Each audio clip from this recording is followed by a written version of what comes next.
அனைவருக்கும் வணக்கம். உங்கள் கிருஷப் அகாடமியிலிருந்து வினிதா. இந்த வீடியோவில் பார்த்தீங்க அப்படின்னா நம்ம அவுட் ஆஃப் புக் டாப்பிக்கில் கடைசி ஒரு 3 டாபிக் பார்க்க போகிறோம். அட்டவணைகள் மற்றும் பகுதிகள், அதுக்கப்புறம் பார்த்திங்கன்னா மாநிலங்களுக்கான சிறப்பு சலுகைகள், முன்னுரிமை வரிசை அப்படின்னு சொல்லிட்டு 3 டாபிக் பார்க்க போகிறோம். இதோட அவுட் ஆஃப் புக் டாபிக் ஃபுல்லாகவே கம்ப்ளீட் ஆகுது.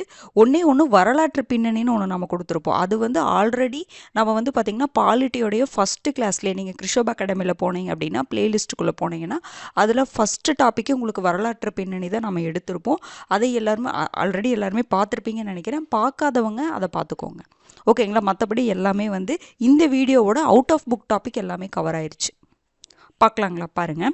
ஃபஸ்ட்டு இந்திய அரசியலமைப்பின் அட்டவணைகள். நம்ம இது பார்த்திங்கன்னா புக்கில் பார்த்திங்கன்னா ஒரு விஷயம் எந்த அட்டவணையில் இருக்குது, இப்போ பகுதிகளா, அப்போ ஃபண்டமெண்டல் ரைட்ஸா இந்த பகுதியில் இருக்குது, சிட்டிசன்ஸ் குடியுரிமையா இந்த பகுதியில் இருக்குது அப்படின்னு சொல்லிட்டு நம்ம அங்கங்கே தான் பார்த்துட்டு வந்தோம். ஒரு ஆர்டராக பார்க்கல. ஃபஸ்ட் அட்டவணையில் என்ன இருக்குது, செகண்ட் அட்டவணையில் என்ன இருக்குது, ஃபஸ்ட்டு பகுதியில் என்ன இருக்குது, செகண்ட் பகுதியில் என்ன இருக்குது அப்படின்னு ஆர்டராக பார்க்கல. இது கேட்கக்கூடிய ஏரியா அப்படிங்கிறதுனால இது நம்ம ஒரு ஆர்டராக பார்க்க வேண்டியது இருக்குது. பாருங்கள், இந்திய அரசியலமைப்பின் அட்டவணைகள். இந்திய அரசியலமைப்பு நடைமுறைக்கு வந்தபோது நமக்கு எத்தனை அட்டவணைகளுங்க இருந்தது? 8 அட்டவணைகள் இருந்தது. இப்போ எவ்வளோ இருக்குது? 12 அட்டவணைகள் இருக்குது. அப்போ 8 இருந்துச்சு, அப்போ 12 ஆயிடுச்சு இப்போது. அப்போ மீதி இருக்கக்கூடிய 4 அட்டவணைகள் எந்த சட்ட திருத்தத்தின் மூலமாக ஆட் பண்ணாங்க அப்படிங்கிறது ரொம்ப முக்கியம். என்னென்ன அட்டவணை அப்படிங்கிறத நம்ம பார்க்கலாம். ஃபஸ்ட்டு பாருங்கள், இந்த 12 அட்டவணை நம்ம பார்க்க போகிறோம். ஃபஸ்ட்டு முதலாவது அட்டவணை எதை பற்றி சொல்லப்பட்டிருக்கு அப்படின்னா அதில் மாநிலங்கள் மற்றும் யூனியன் பிரதேசங்களுடைய பெயர்கள் மற்றும் அவற்றின் எல்லைகள். அப்போ நம்மளுடைய மாநிலங்களுடைய பெயர், யூனியன் பிரதேசங்களுடைய பெயர், அப்போ அதனுடைய எல்லை அப்படிங்கிறது எவ்வளோ இருக்குது அப்படிங்கிறத சொல்கிறது தான் முதலாவது அட்டவணை. அவ்வளோதான், மாநிலங்கள் மற்றும் யூனியன் பிரதேசங்களுடைய பெயர்கள் மற்றும் எல்லைகள். அடுத்தது பாருங்க, இரண்டாவது அட்டவணையில் என்ன சொல்லப்பட்டிருக்குன்னா சம்பளம், படிகள் மற்றும் சலுகைகளை பற்றி சொல்லப்பட்டிருக்கும். அப்போ யாருக்கான சம்பளம், படிகள், சலுகைகளை பற்றி சொல்லப்பட்டிருக்குன்னா குடியரசுத் தலைவர், மாநில ஆளுநர், மக்களவை சபாநாயகர், துணை சபாநாயகர், மாநிலங்களவை தலைவர், துணைத் தலைவர், மாநில சட்டசபையின் சபாநாயகர், துணை சபாநாயகர், மாநில சட்ட மேலவைகளின் தலைவர் மற்றும் துணைத் தலைவர், உச்சநீதிமன்ற நீதிபதிகள், உயர்நீதிமன்ற நீதிபதிகள், இந்திய தலைமை கணக்கு தணிக்கை அதிகாரி. இவங்களுக்கான சேலரி பற்றி தான் சொல்லப்பட்டிருக்கு. பாருங்க, பிரதமர்லாம் இங்கே வரல பார்த்தீங்களா? அதனால் இது கொஞ்சம் நல்லா பார்த்துக்கோங்க. அதாவது ரெண்டாவது அட்டவணையில் சம்பளம், படிகள், சலுகைகளை பற்றி சொல்லப்பட்டிருக்கு. யாருக்கானது? குடியரசுத் தலைவர், மாநில ஆளுநர். அதே மாதிரி மக்களவை சபாநாயகர், துணை சபாநாயகர். இங்கே மாநில சட்டமன்ற சபாநாயகர், துணை சபாநாயகர், மாநிலங்களவை தலைவர், துணைத் தலைவர், சட்டமேலவையுடைய தலைவர், துணைத் தலைவர், உச்சநீதிமன்ற நீதிபதிகள், உயர்நீதிமன்ற நீதிபதிகள், இந்திய தலைமை கணக்கு தணிக்கை அதிகாரி, சிஏஜின்னு சொல்லுவோம் பார்த்தீங்களா? அவங்கள பற்றி சொல்லப்பட்டிருக்கிறது தான். அவங்களுக்கான சம்பளம், படிகள் மற்றும் சலுகைகளை சொல்லப்பட்டிருக்கிறதா ரெண்டாவது அட்டவணை. அடுத்தது பாருங்கள், மூன்றாவது அட்டவணையில் என்ன சொல்லப்பட்டிருக்குன்னா பதவி பிரமாணம் மற்றும் உறுதிமொழி. அவங்க பதவி ஏற்கிறாங்கன்னா பதவி பிரமாணம் பண்ணுவாங்கள்ல, உறுதிமொழி எடுப்பாங்கள்ல, நான் இந்த பதவிக்கு உண்மையாக நேர்மையாக இருப்பேன் அப்படிங்கிற மாதிரி நிறைய விஷயங்கள் இருக்குல்ல, அந்த மாதிரி உறுதிமொழி எடுப்பாங்கள்ல. அப்போ மூணாவது அட்டவணையில் பதவி பிரமாணம் மற்றும் உறுதிமொழியை பற்றி சொல்லியிருக்காங்க. அப்போ யாருடைய பதவி பிரமாணம், உறுதிமொழியை பற்றி கொடுக்கப்பட்டிருக்கு அப்படின்னு பார்த்தீங்கன்னா மத்திய அமைச்சர்கள், பாராளுமன்ற தேர்தல் வேட்பாளர்கள், பாராளுமன்ற உறுப்பினர்கள், உச்சநீதிமன்ற நீதிபதிகள், இந்திய தலைமை கணக்கு தணிக்கை அதிகாரி, மாநில அமைச்சர்கள், மாநில சட்டசபை தேர்தல் வேட்பாளர்கள், மாநில சட்டசபை உறுப்பினர்கள், உயர்நீதிமன்ற நீதிபதிகள். அங்கே பாருங்க, மத்திய அமைச்சர்கள், மாநில அமைச்சர்கள். அடுத்தது பாராளுமன்ற தேர்தல் வேட்பாளர்கள், சட்டமன்ற தேர்தல் வேட்பாளர்கள், பாராளுமன்ற உறுப்பினர்கள், மாநில சட்டமன்ற உறுப்பினர்கள், அப்புறம் உச்சநீதிமன்ற நீதிபதிகள், உயர்நீதிமன்ற நீதிபதிகள். அது போக இன்னொன்று யார்? இந்திய தலைமை கணக்கு தணிக்கை அதிகாரி. ஓகேங்களா? அமைச்சர்கள், அப்புறம் எம்எல்ஏ, எம்பிஸு, அமைச்சர்கள், அப்புறம் பார்த்திங்கன்னா பாராளுமன்ற சட்டமன்ற தேர்தல் வேட்பாளர்கள், உச்சநீதிமன்ற நீதிபதிகள், உயர்நீதிமன்ற நீதிபதிகள், இந்திய தலைமை கணக்கு தணிக்கை அதிகாரி. இந்த மாதிரி கம்பேர் பண்ணி படிச்சுக்கிட்டிங்கன்னா ஈஸியாக இருக்கும். அப்போ மூன்றாவது அட்டவணை பொறுத்த வரைக்கும் பதவி பிரமாணம் மற்றும் உறுதிமொழி பற்றி யாருக்கானது அப்படிங்கிறத நம்ம பார்த்துட்டோம். அடுத்தது பாருங்க, நாலாவது அட்டவணை அப்படின்னு பார்த்தீங்கன்னா இது நம்ம முன்னாடியே பார்த்தது தான், நம்ம லெசன்ஸ் படிக்கும் பொழுதே பார்த்துருப்போம்.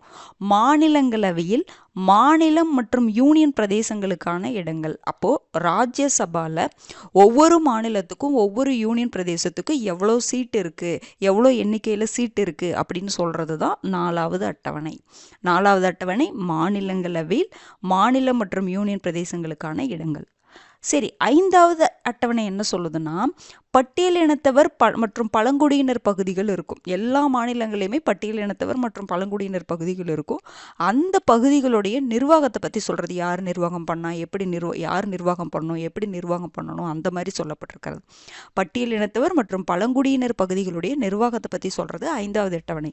இந்த 6வது அட்டவணை கிட்டத்தட்ட அதே மாதிரி தான். என்னன்னா, இந்த 5வது அட்டவணையில் பட்டியலினத்தவர் பழங்குடியினர் பகுதிகள் வருது பார்த்தீங்களா, அதில் எந்த மாநிலங்கள் தவிர அப்படின்னா அசாம், மேகாலயா, திரிபுரா மற்றும் மிசோரம். இந்த 5வது அட்டவணை நான் இப்போ சொல்லிட்டு இருக்கேன். 5வது அட்டவணையில் அசாம், மேகாலயா, திரிபுரா, மிசோரம் ஆகிய மாநிலங்களின் பட்டியலினத்தவர் மற்றும் பழங்குடியினர் பகுதிகளை தவிர மற்ற பகுதிகளுடைய, மற்ற மாநிலத்துடைய பகுதிகளுடைய, இது தொடர்பான பகுதிகளுடைய நிர்வாகத்தை பற்றி சொல்லியிருப்பாங்க. இங்கே பட்டியலினத்தவர் பழங்குடியினர் பகுதிகள் நிர்வாகம்னு இருக்குது பார்த்தீங்களா, அப்போ எல்லா மாநிலங்களில் இருக்கக்கூடிய பட்டியலினத்தவர் மற்றும் பழங்குடியினர் பகுதிகளுடைய நிர்வாகத்தை பற்றி தான் சொல்லுது. ஆனால் 4 மாநிலங்களை மட்டும் நம்ம எடுத்துக்கக்கூடாது. 4 மாநிலங்களோட பகுதியை மட்டும் இங்கே 5வது அட்டவணையில் எடுத்துக்கூடாது. எது? அசாம், மேகாலயா, திரிபுரா, மிசோரம்.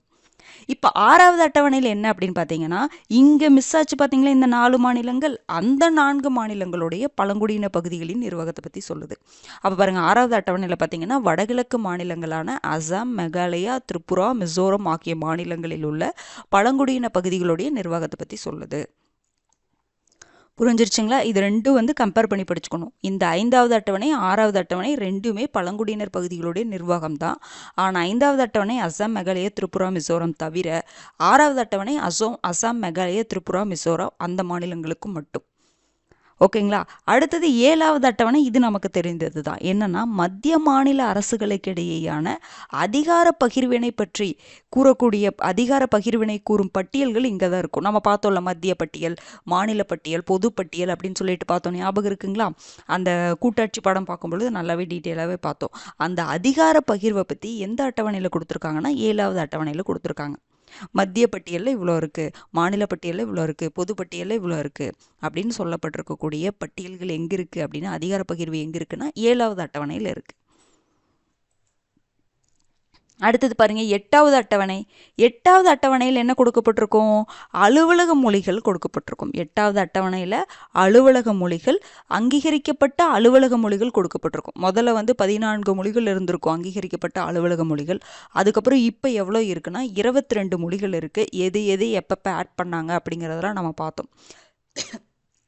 அங்கீகரிக்கப்பட்ட மொழிகள் எவ்வளோங்க? இப்போ 22 அலுவலக மொழிகள் 8வது அட்டவணையில் கொடுக்கப்பட்டிருக்கு. அப்போ இந்த 22 மொழிகளில், அங்கீகரிக்கப்பட்ட மொழிகளில் 4 திராவிட மொழிகள் இருக்குது. கேட்கலாம், அங்கீகரிக்கப்பட்ட மொழிகளுள் எத்தனை திராவிட மொழிகள் இருக்குது அப்படின்னு கேட்டாங்கன்னா 4. என்னென்னது? தமிழ், மலையாளம், தெலுங்கு, கன்னடம், இந்த 4 இருக்குது. அதே மாதிரி எத்தனை உங்களுக்கு செம்மொழிகள் இருக்குன்னு நம்ம பார்த்தோம். 11 செம்மொழிகள் இருக்குது.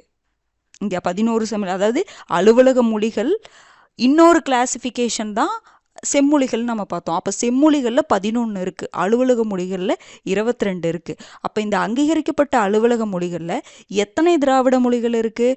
4 திராவிட மொழிகள் இருக்குது. தமிழ், மலையாளம், தெலுங்கு, கன்னடம். ஓகேங்களா? அடுத்தது பாருங்க, 9வது அட்டவணை. சரி, இப்போ நம்ம பார்த்தோம் ஆரம்பத்தில் அரசமைப்பு நடைமுறைக்கு வரும்பொழுது எத்தனை அட்டவணை தான் இருந்துச்சு? 8 அட்டவணைகள் தான் இருந்தது. அப்போ மீதி இருக்கக்கூடிய 9, 10, 11, 12 இந்த 4 அட்டவணைகளும் அதுக்கப்புறம் தான் ஆட் பண்ணியிருக்காங்க. அப்போ ஏதோ ஒரு அரசமைப்பு சட்ட திருத்தம் கொண்டு வந்து அதன் மூலமாக 9, 10, 11, 12 ஆட் பண்ணியிருக்காங்க. அப்போ எந்த அரசமைப்பு சட்ட திருத்தம், எந்த வருடம், அதனுடைய நோக்கம் என்ன அப்படிங்கிறத பார்க்கணும். 9வது அட்டவணை பாருங்க. 9வது அட்டவணை நம்ம முன்னாடியே பார்த்தோம். இது எதுக்காக? அதாவது முதலாவது அரசமைப்பு சட்ட திருத்தம் 1951 மூலமாக இது கொண்டு வந்தாங்க. அப்போ என்னன்னா, நமக்கு இடஒதுக்கீடு பார்க்கும் பொழுது நான் சொன்ன ஞாபகம் இருக்குங்களா?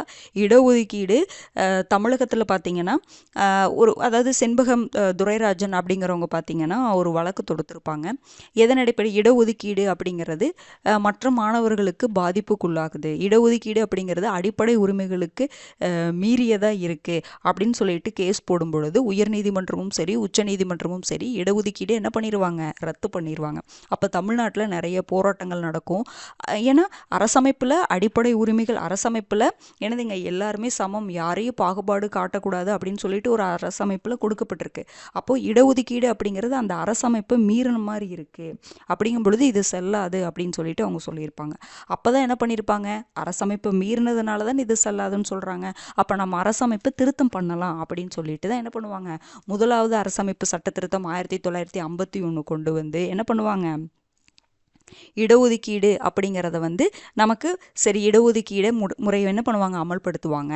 பாகுபாடு காட்டலாம், இந்த மாதிரி காரணங்களெல்லாம் முன்னிட்டு நம்ம என்ன பண்ணலாம், பாகுபாடு காட்டலாம் அப்படின்னு சொல்லிட்டு எக்ஸப்ஷன் வைப்பாங்க.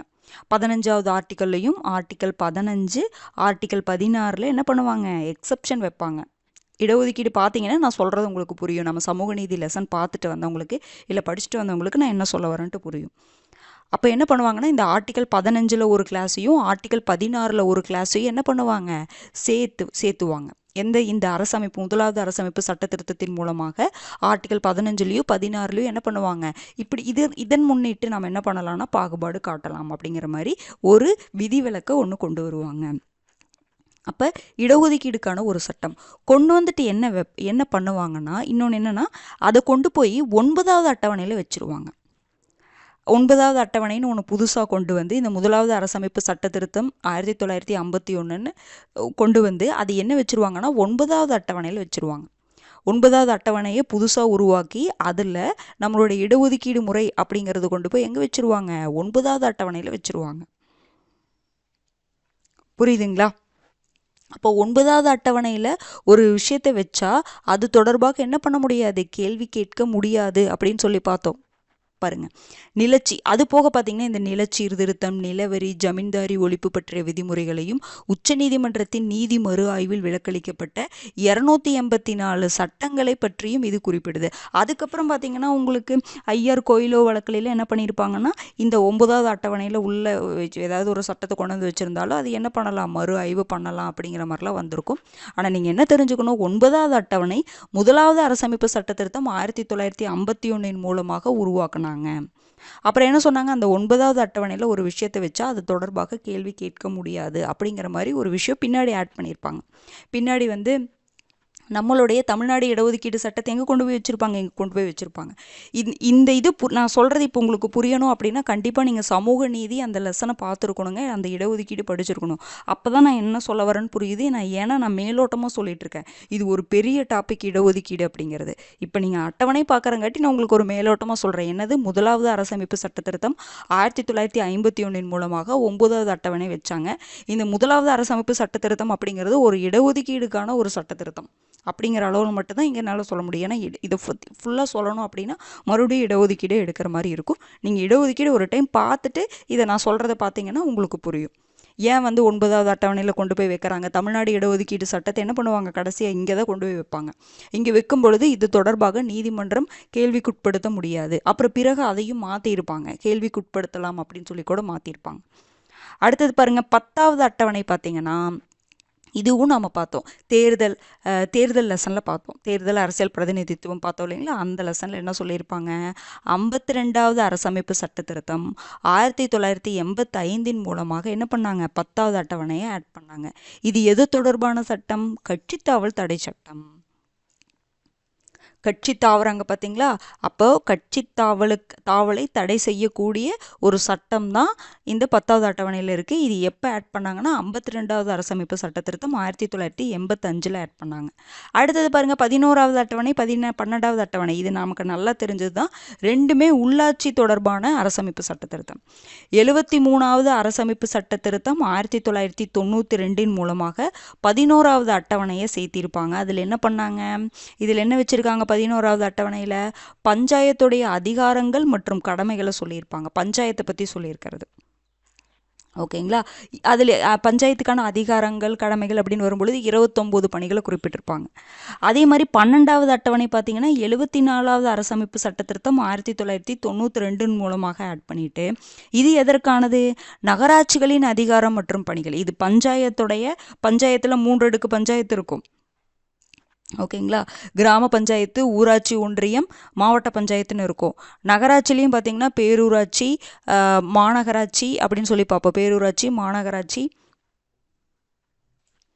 பேரூராட்சி, நகராட்சி, மாநகராட்சி அப்படின்னு சொல்லிட்டு 3 அடுக்கு கொண்டதாக இருக்கும். அப்போ இது பார்த்திங்கன்னா பஞ்சாயத்துடைய அதிகாரங்கள் மற்றும் கடமைகள் 73வது அரசமைப்பு சட்டத்திருத்தம் 1992 மூலமாக சேர்த்துனாங்க 11வது அட்டவணை. 12வது அட்டவணை 74வது அரசமைப்பு சட்டத்திருத்தம் 1992 மூலமாக சேர்த்துனாங்க. நகராட்சிகளுடைய அதிகாரம் மற்றும் பணிகள், அதனுடைய அந்த பணிகளுடைய எண்ணிக்கை 18, இங்கே 29, இங்கே 18. ஓகேங்களா? இப்போ இதுதாங்க 12 அட்டவணைகள். இது நமக்கு நல்லா தெரியணும். முதல் அட்டவணை பார்த்தீங்க அப்படின்னா மாநிலங்கள் மற்றும் யூனியன் பிரதேசங்களுடைய பெயர்கள் மற்றும் எல்லைகள் கொடுக்கப்பட்டிருக்கு. இரண்டாவது அட்டவணையில் சம்பளம், படிகள், சலுகைகள் கொடுக்கப்பட்டிருக்கு. அப்போ யாருக்கானது? குடியரசுத் தலைவர், மாநில ஆளுநர், மக்களவை சபாநாயகர், துணை சபாநாயகர். அதே மாதிரி இங்கே மாநில சட்டசபை சபாநாயகர், துணை சபாநாயகர், மாநிலங்களவை தலைவர் மற்றும் துணைத் தலைவர், இங்கே மாநில சட்டமேலவை தலைவர், துணைத் தலைவர், உச்சநீதிமன்ற நீதிபதிகள், உயர்நீதிமன்ற நீதிபதிகள், இந்திய தலைமை கணக்கு தணிக்கை அதிகாரி. மூன்றாவது அட்டவணையில் பதவி பிரமாணம் மற்றும் உறுதிமொழி யாருக்கானது? மத்திய அமைச்சர்கள், மாநில அமைச்சர்கள், பாராளுமன்ற தேர்தல் வேட்பாளர்கள், சட்டமன்ற தேர்தல் வேட்பாளர்கள், அப்புறம் மாநில சட்டமன்ற தேர்தல் வேட்பாளர்கள், அதுக்கப்புறம் பாராளுமன்ற உறுப்பினர்கள், இங்கே பார்த்தீங்கன்னா மாநில சட்டமன்ற உறுப்பினர்கள், அதுக்கப்புறம் என்ன சொல்லலாம்? உச்சநீதிமன்ற நீதிபதிகள், உயர்நீதிமன்ற நீதிபதிகள், இந்திய தலைமை கணக்கு தணிக்கை அதிகாரி. நான் எப்படி கம்பேர் பண்ணுறேன் அந்த மாதிரி படிச்சிட்டிங்கன்னா நமக்கு ஈஸியாக இருக்கும். அடுத்தது 4வது அட்டவணையில் என்ன கொடுக்கப்பட்டிருக்கும்? மாநிலங்களவையில் மாநிலம் மற்றும் யூனியன் பிரதேசங்களுக்கான இடங்களை பற்றி கொடுக்கப்பட்டிருக்கும். 5வது அட்டவணையில் அசாம், மேகாலயா, திரிபுரா, மிசோரம் ஆகிய மாநிலங்களை தவிர மற்ற பகுதிகளில் பட்டியலினத்தவர் மற்றும் பழங்குடியினர் பகுதிகளுடைய நிர்வாகத்தை பற்றி சொல்லுது. 6வது அட்டவணை அசாம், மேகாலயா, திரிபுரா, மிசோரம் ஆகிய மாநிலங்களில் இருக்கக்கூடிய பழங்குடியின பகுதிகளுடைய நிர்வாகத்தை பற்றி சொல்லுது. 7வது அட்டவணை மத்திய மாநில அரசுகளுக்கிடையேயான அதிகார பகிர்வை பற்றி சொல்லுது. 8வது அட்டவணை அங்கீகரிக்கப்பட்ட அலுவலக மொழிகளை பற்றி சொல்லுது. 9வது அட்டவணை முதலாவது அரசமைப்பு சட்டத்திருத்தம் 1951 மூலமாக ஆட் பண்ணாங்க. இது நிலச்சீர்திருத்தம், நிலவரி இது தொடர்பான விஷயம்லாம் இதில் இருக்கும். அந்த லேண்ட் ரிஃபார்ம்ஸ் எல்லாம் இந்த 9வது அட்டவணையில் வச்சுருப்பாங்க. அப்புறம் பார்த்தீங்கன்னா 10வது அட்டவணை 52வது அரசமைப்பு சட்டத்திருத்தம் 1985 மூலமாக ஆட் பண்ணுறாங்க. இது கட்சித்தாவல் தடை சட்டத்தை பற்றி சொல்லுது. 11வது அட்டவணை 73வது அரசமைப்பு சட்டத்திருத்தம் 1992 ஆட் பண்ணுறாங்க. பஞ்சாயத்துடைய அதிகாரங்கள் மற்றும் கடமைகளை பற்றி சொல்லுது. 12வது அட்டவணை 74வது அரசமைப்பு சட்டத்திருத்தம் 1992 ஆட் பண்ணுறாங்க. நகராட்சிகளின் அதிகாரம் மற்றும் பணிகளை பற்றி சொல்லுது. இதெல்லாம் நம்ம அட்டவணை பார்த்துட்டோம். இப்போ பகுதிகள். இப்போ முன்னாடி ஆரம்பத்தில் பார்த்தீங்கன்னா 22 பகுதிகள் இருந்துச்சு. இப்போ நமக்கு எவ்வளோ பகுதிகள் இருக்குது? 25 பகுதிகள் இருக்குது அப்படின்னு சொல்லிட்டு நம்ம பார்க்குறோம். நடைமுறைக்கு வந்தபோது நமக்கு 22 பகுதிகள் இருந்துச்சு. இப்போது 25 பகுதிகள் இருக்குது. அப்போ ஆட் பண்ணியிருக்காங்க. என்னென்ன ஆட் பண்ணியிருக்காங்க, எப்பப்போ ஆட் பண்ணாங்க அப்படிங்கிறது தெரியணும். அதே மாதிரி பகுதி 1னா எதை பற்றி சொல்லுது, அதில் என்னென்ன சட்டப்பிரிவுகள்லாம் இருக்குது, எதுலேருந்து எது வரைக்கும் சட்டப்பிரிவு இருக்குது. இப்போ நம்ம பார்த்தா ஒரு எக்ஸாம்பிள் பார்த்தோம் அப்படின்னு வச்சுக்கோங்களேன். பகுதி 3ல் அடிப்படை உரிமைகள் பற்றி கொடுத்துருப்பாங்க. ஆர்டிகல் 12லேருந்து 35 வரைக்கும். இதெல்லாம் நம்ம அங்கங்கே படித்தோம். இப்போது பகுதி 25 அப்படின்னா 22 வரைக்கும் இருக்கும். நடுவில் ஒரு 3 ஆட் பண்ணியிருப்பாங்க, ஒரு 2 ஆட் பண்ணியிருப்பாங்க. அதனால் 22 வரைக்கும் தான் நமக்கு இருக்கும். ஆனால் நடுவில் ஆட் பண்ணியிருப்பாங்க. அதை நம்ம தெரிஞ்சுக்க வேண்டியது இருக்குது. அப்போ ஒவ்வொன்றுலையுமே எதை பற்றி சொல்கிறாங்க, அதனுடைய ஆர்டிக்கல் எதுலேருந்து எது வரைக்கும் அங்கே இருக்குது அப்படின்னு நம்ம பார்க்கணும். பாருங்கள், ஃபஸ்ட்டு பகுதி 1. பகுதி 1 பார்த்தீங்கன்னா ஒன்றியமும் அதன் ஆட்சி எல்லையும். நம்ம முன்னாடியே பார்த்தோம், ஒன்றியம், மாநிலம், யூனியன் பிரதேசங்கள் பாடத்தில் ஆர்டிக்கல் 1ல் இருந்து 4 வரைக்கும் நம்ம பார்த்துருக்கோம். ஞாபகம் இருக்குங்களா? அதாவது பகுதி பார்ட் 1ல் எதை பற்றி கொடுத்துருப்பாங்கன்னா ஒன்றியமும் அதன் ஆட்சி எல்லையும். அதில் பார்த்தீங்கன்னா சட்டப்பிரிவு 1லேருந்து 4 வரைக்கும், சட்டப்பிரிவு 1லேருந்து 4 வரைக்கும் என்னென்ன சொல்லுது அப்படிங்கிறதெல்லாம் நம்ம பார்த்துருக்குறோம். இது ஒரு ரிவிஷன் மாதிரி தான். இதில் மறுபடியும் நம்ம ஃபுல்லாக எக்ஸ்பிளைன் பண்ண முடியாது, நம்ம முன்னாடியே பார்த்தது தான். ஓகேங்களா? பகுதி 1ல் ஒன்றியமும் அதன் ஆட்சி எல்லையும், சட்டப்பிரிவு 1லேருந்து 4 வரைக்கும். பகுதி 2 நம்ம பார்த்தோம்ல, எதை பற்றி பேசுது? குடியுரிமையை பற்றி பேசுது. இப்போ தான் ரீசெண்டாக பார்த்தோம், சட்டப்பிரிவு 5லிருந்து 11 வரைக்கும் குடியுரிமை பற்றி பேசுது. பகுதி 3 பார்த்திங்கன்னா நல்லாவே நமக்கு தெரியும், அடிப்படை உரிமைகள், சட்டப்பிரிவு 12லிருந்து 35 வரைக்கும். பகுதி 4 நமக்கு என்னன்னா அரசுக்கு வழிகாட்டும் நெறிமுறை கொள்கை கோட்பாடுகள் டிபிஎஸ்பி சட்டப்பிரிவு 36ல இருந்து 51 வரைக்கும். பகுதி 4A என்ன பண்ணாங்க, அரசமைப்பு நடைமுறைக்கு வந்தபோது அது கிடையாது. 42வது அரசமைப்பு சட்ட திருத்தம் 1976 மூலமாக தான் பகுதி 4A ஆட் பண்ணாங்க. 4A அப்படிங்கிறது என்னது, அடிப்படை கடமைகள். அப்போ அது எந்த ஆர்டிக்கலில் கொடுத்துருக்காங்க, 51A. அப்போ இது ஃபஸ்ட்டு இது நமக்கு நல்லா தெரியணும். பகுதி 1 பார்த்திங்கன்னா ஒன்றியமும் அதன் ஆட்சி எல்லையும், ஆர்டிக்கல் 1லேருந்து 4 வரைக்கும். பகுதி 2 குடியுரிமை, சட்டப்பிரிவு 5லேருந்து 11 வரைக்கும். பகுதி 3 அடிப்படை உரிமைகள் பற்றி சொல்லுது, பகுதி 12லேருந்து 35 வரைக்கும். பகுதி 4 அரசுக்கு வழிகாட்டும் நெறிமுறை கோட்பாடுகளை பற்றி சொல்லுது, சட்டப்பிரிவு 36லேருந்து 51 வரைக்கும். பகுதி 4A அப்படிங்கிறது ஆட் பண்ணாங்க எப்போ, 42வது அரசமைப்பு சட்ட திருத்தம் 1976 ஆட் பண்ணாங்க. அது அடிப்படை கடமைகளை பற்றி சொல்லுது, ஆர்டிக்கல் 51A. இதெல்லாம் நம்ம ஸ்கூல் புக்கில் ஒவ்வொரு லெசன்லையும் அங்கங்கே நம்ம படித்தது தான். ஓகேங்களா. அடுத்தது பாருங்கள், பகுதி 5. பகுதி 5(6). பகுதி 5 மத்திய அரசை பற்றி சொல்லும், பகுதி 6 மாநில அரசை பற்றி சொல்லும். இப்போ நம்ம மத்திய அரசுனா எப்படி பிரியும், நிர்வாகம், சட்டமன்றம், நீதித்துறை அப்படின்னு பிரியுமா, அதே மாதிரி மாநில அரசு நிர்வாகம், சட்டமன்றம், நீதித்துறைன்னு பிரியும். அதுக்கு தகுந்த மாதிரி ஆர்டிக்கல் பிரித்து கொடுத்துருப்பாங்க பாருங்கள். பகுதி 5 உங்களுக்கு எதை பற்றி பேசுது, மத்திய அரசை பற்றி பேசுது. மத்திய அரசு ஆர்டிக்கல் பார்த்தீங்கன்னா சட்டப்பிரிவு 52லேருந்து 151 வரைக்கும். சட்டப்பிரிவு 52லேருந்து 151 வரைக்கும். பகுதி 6 பார்த்தீங்கன்னா மாநில அரசை பற்றி சொல்லுது. இந்த 151 முடியுதா, இங்கே பாருங்கள், 152லேருந்து 237 வரைக்கும் மாநில அரசு. மத்திய அரசில் பாருங்கள், நமக்கு தெரியும்ல மத்திய அரசு எப்படி பிரியும், நிர்வாகம், சட்டமன்றம், அப்புறம் பார்த்தீங்கன்னா நீதித்துறை அப்படின்னு சொல்லிட்டு 3 பிரிவுன்னு பார்த்தோமா. அதில் நிர்வாகம் எந்த ஆர்டிக்கல்லேருந்து எந்த ஆர்டிக்கல், மத்திய அரசுடைய நிர்வாகத்தை பற்றி சொல்லக்கூடிய ஆர்டிக்கல் என்னது, ஆர்டிக்கல் 52லேருந்து 78 வரைக்கும். நிர்வாகத்திலே யார் வருவாங்க, குடியரசுத் தலைவர், பிரதமர், அமைச்சர்கள், அப்புறம் பார்த்தீங்கன்னா அட்டார்னி ஜெனரல், அவங்க எல்லாருமே வருவாங்க. ஓகேங்களா. அப்போ நிர்வாகம் அப்படிங்கிறது சட்டப்பிரிவு 52லேருந்து 78 வரைக்கும். பாராளுமன்றம் அப்படின்னு பார்த்தீங்கன்னா சட்டமன்றம் 79லேருந்து 122. பாராளுமன்றம்னு என்னதுங்க, மத்திய அரசுடைய சட்டமன்றத்தை தான் நம்ம பாராளுமன்றம் சொல்கிறோம். அப்போ பாராளுமன்றம் ஆர்டிக்கல் 79லேருந்து 122 வரைக்கும். அதுக்கப்புறம் 123 ரொம்ப முக்கியமான ஆர்டிக்கல் நம்ம பார்த்தோம். குடியரசுத் தலைவருடைய சட்டமியற்றும் அதிகாரம். பாராளுமன்ற அவை கூட்டத்தொடர் நடைபெறாத போது அப்போது ஒரு சட்டத்தை இயற்றணும், கண்டிப்பாக இயற்றியே ஆகணும் கூடிய சூழ்நிலையில் யார் சட்டம் இயற்றுவா, அவசர சட்டம் நம்ம சொல்லுவோம். குடியரசுத் தலைவர் சட்டம் இயற்றுவார். அதுதான் குடியரசுத் தலைவருடைய அவசர சட்டம் இயற்றும் அதிகாரத்தை பற்றி சொல்லக்கூடிய ஆர்டிக்கல் 123. அடுத்தது பார்த்தீங்கன்னா உச்சநீதிமன்றம் 124லேருந்து 147 வரைக்கும். அடுத்தது சிஏஜின்னு சொல்லக்கூடிய தலைமை கணக்கு தணிக்கை அதிகாரியை பொறுத்த வரைக்கும் ஆர்டிக்கல் 148லேருந்து 151 வரைக்கும். அப்போ மத்திய அரசுடைய நிர்வாகம் சட்டப்பிரிவு 52 to 78, மத்திய சட்டமன்றத்துடைய சட்டப்பிரிவு 79லேருந்து 122, 123 குடியரசுத் தலைவருடைய அந்த சட்டமியற்றும் அதிகாரத்தை பற்றி சொல்லுது. அதுக்கப்புறம் உச்சநீதிமன்றத்தை பற்றி சட்டப்பிரிவு 124லேருந்து 147 வரைக்கும் சொல்லுது. தலைமை கணக்கு தணிக்கை அதிகாரி பார்த்தீங்கன்னா சட்டப்பிரிவு 148லேருந்து 151 வரைக்கும். இது ஃபுல். ஆனால் பொதுவாக மத்திய அரசுனா சட்டப்பிரிவு 52 to 151. இதை தான் இந்த மாதிரி பிரித்து கொடுத்துருக்காங்க. பகுதி 6ங்கிறது மாநில அரசு 152லேருந்து 237 வரைக்கும். இது இந்த மாதிரியே பிரியும் பாருங்கள். மாநில அரசுடைய நிர்வாகம் பார்த்தீங்கன்னா 153லேருந்து 167 வரைக்கும். 153லேருந்து 167 இதெல்லாம் மனப்பாடம் பண்ணி தான் ஆகணும். ஏன்னா இதெல்லாம் மேட்ச்ல கேட்குறக்கு நிறையவே வாய்ப்பு இருக்குது. மாநில சட்டமன்றத்தை பற்றி சொல்லக்கூடிய ஆர்டிக்கல் 168லேருந்து 212. அதுக்கப்புறம் பாருங்கள் 213 பார்த்தீங்கன்னா எப்படி இங்கே 123ல் குடியரசுத் தலைவருக்கு கூட்டத்தொடர் நடைபெறாத போது சட்டம் இயற்றும் அதிகாரம் இருக்கோ அதே மாதிரி மாநிலங்களில் ஆளுநருக்கு இங்கே மாநில சட்டமன்ற கூட்டத்தொடர் நடைபெறாத போது சட்டம் இயற்றக்கூடிய அதிகாரத்தை பற்றி சொல்கிறது ஆர்டிக்கல் 213. இங்கே பாருங்கள் 123 213 1 2 இன்டர்சேஞ்ச் ஆகுது பார்த்தீங்களா. நிறைய ஆர்டிகல்ஸ் அந்த மாதிரி தான் இன்டர்சேஞ்ச் ஆகும். அப்படி நம்ம கம்பேர் பண்ணி படிச்சுக்கணும். அடுத்தது பாருங்கள் உயர்நீதிமன்றத்தை பற்றி சொல்கிறது பார்த்தீங்கன்னா 215லேருந்து 237 வரைக்கும். 214லேருந்தே ஸ்டார்ட் ஆயிரும். 214லேருந்து 237 வரைக்கும். அப்போ அது பிரிச்சிருக்காங்க பாருங்கள். உயர்நீதிமன்றத்தை பற்றி சட்டப்பிரிவு 215லேருந்து 32 வரைக்கும். துணை நீதிமன்றங்கள்லாம் இருக்குல்ல, நிறைய மாவட்ட நீதிமன்றங்கள், அமர்வு நீதிமன்றங்கள் அந்த மாதிரிலாம் நிறைய இருக்கும். அதை பற்றி சொல்கிறது 233லேருந்து 237 வரைக்கும். பொதுவாக சொல்லணும்னா உயர் நீதிமன்றம் மற்றும் மற்ற நீதிமன்றங்கள் அப்படின்னு வரும்பொழுது பார்த்திங்கன்னா 214லேருந்து 237 வரைக்கும். ஓகேங்களா.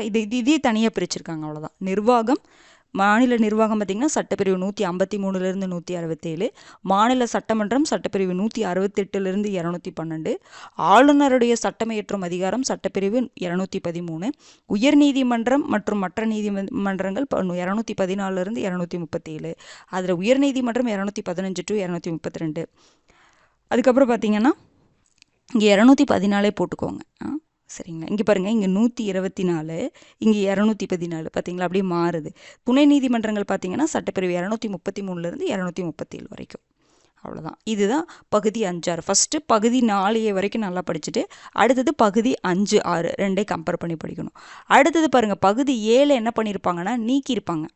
ஏன்னா நாம் ஒன்றியம், மாநிலம், யூனியன் பிரதேசங்கள் அந்த பாடம் பார்க்கும்பொழுது நம்ம பார்த்தோம். அதாவது முன்னாடி பார்த்திங்கன்னா நம்மளுடைய இந்திய அரசியலமைப்பு நடைமுறைக்கு வருவதுக்கெலாம் முன்னாடி நம்மளுடைய இந்தியாவை பொறுத்த வரைக்கும் பகுதி A, part A, B, C, D அப்படின்னு சொல்லிட்டு அப்படி பிரிச்சிருப்பாங்க. பார்ட் A பகுதி A மாநிலங்கள், பகுதி B மாநிலங்கள் அப்படிங்கிற மாதிரி பிரிச்சிருப்பாங்க நம்மளோட இந்தியாவை. அந்த மாதிரி தானே இருக்கும். அதுக்கப்புறம் தானே மாநிலங்களாக நம்ம பிரித்தோம். 7வது அரசமைப்பு சட்ட திருத்தம் 1956 தான் நம்ம என்ன பண்ணோம் அப்படின்னா மாநிலங்களே கொண்டு வரோம். மாநிலங்கள் அப்படிங்கிற ஒரு கான்செப்டே நம்ம கொண்டு வரோம்னு சொல்லி பார்த்தோமா. 14 மாநிலங்கள், அப்புறம் 6 யூனியன் பிரதேசங்கள் எல்லாம் நம்ம கொண்டு வந்தோம் அப்படின்னு பார்த்தோம். ஞாபகம் இருக்குங்களா?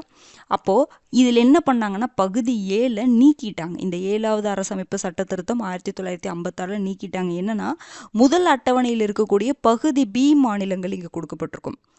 பகுதி B மாநிலங்கள்லாம் பார்த்தோம்ல. பகுதி Aல என்னென்ன மாநிலம்லாம் வரும், பகுதி Bயில் என்னென்ன மாநிலங்கள்லாம் வரும் அப்படின்னு நம்ம பார்த்தோம். ஞாபகம் இருக்குங்களா? அதை பற்றி இங்கே கொடுத்துருப்பாங்க. அதுக்கப்புறம் தான் நம்ம இந்த 7வது அரசமைப்பு சட்ட திருத்தம் 1956 தான் உங்களுக்கு என்னதுங்க மாநில மறுசீரமைப்பு சட்டம். இந்த சட்டத்தில் தான் என்ன பண்ணோம், நம்ம மாநிலங்கள், யூனியன் பிரதேசங்களில் உருவாக்கணும். ஞாபகம் இருக்குங்களா? பிரிச்சோல்ல, மொழிவாரி அடிப்படையில் மாநிலங்கள் பிரிக்கப்பட்டதில்ல. அப்போ அதனால் என்ன பண்ணிட்டாங்க, இந்த பகுதி 7 நீக்கிட்டாங்க. ஓகேங்களா. அடுத்தது பகுதி 8 பார்த்தீங்கன்னா யூனியன் பிரதேசங்களை பற்றி சொல்கிறது.